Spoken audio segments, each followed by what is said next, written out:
Welcome to Chapter 6, Lesson 5, Properties. Let's look above at the key concept box to review the three main properties we'll be seeing here in this lesson. The first one's the commutative property. This states that in the order in which two numbers are added or multiplied does not change their sum. For example, you can do 7 plus 9 or 9 plus 7 and you're going to get the same thing.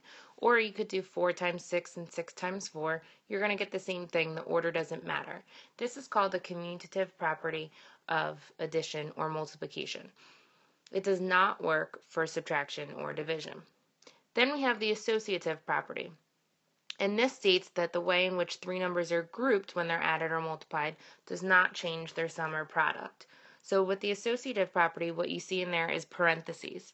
So the order of the numbers never changes, just the grouping of it. So the numbers that are in parentheses will change. For example, the first one says 3 plus 9 plus 4, with 9 plus 4 being in parentheses. So if I add 9 plus 4 first before I add 3, I would get the same thing as if I grouped 3 plus 9 together first and then added 4. So I'm going to get the same thing no matter what. Same thing with multiplication. 8 times 5 times 7.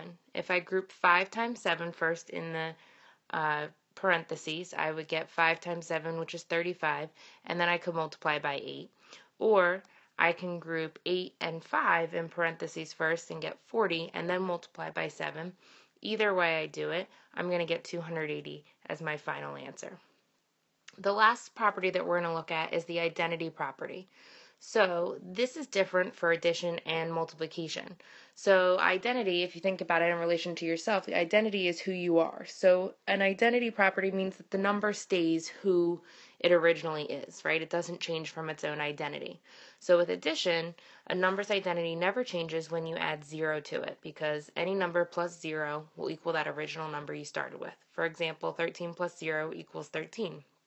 With multiplication, if you multiply by 0, that wouldn't be the case here. It would actually change the number, right? So the identity property for multiplication means that you would multiply by 1, because then the identity of the number would stay the same. So 7 times 1 equals 7.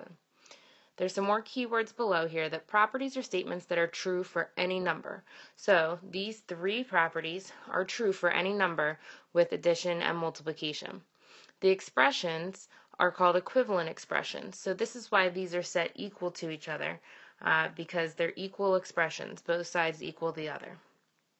So the one example they give here is 6 times 10 and 10 times 6. Those are equivalent expressions, and that illustrates the commutative property. Let's look at example 1 now. It asks us to determine whether the two expressions are equivalent. If so, tell what property is applied. If not, explain why. So I have 15 plus the quantity of 5 plus 8 and the quantity of 15 plus 5 plus 8. So notice that the order of the numbers does not change at all. 15 plus 5 plus 8, 15 plus 5 plus 8. I do notice, though, that the numbers are grouped differently, so the parentheses have changed. So I know that these numbers will equal the same thing because I'm adding the same three numbers. I'm just changing the grouping, and this would be the associative property. So they are equivalent expressions.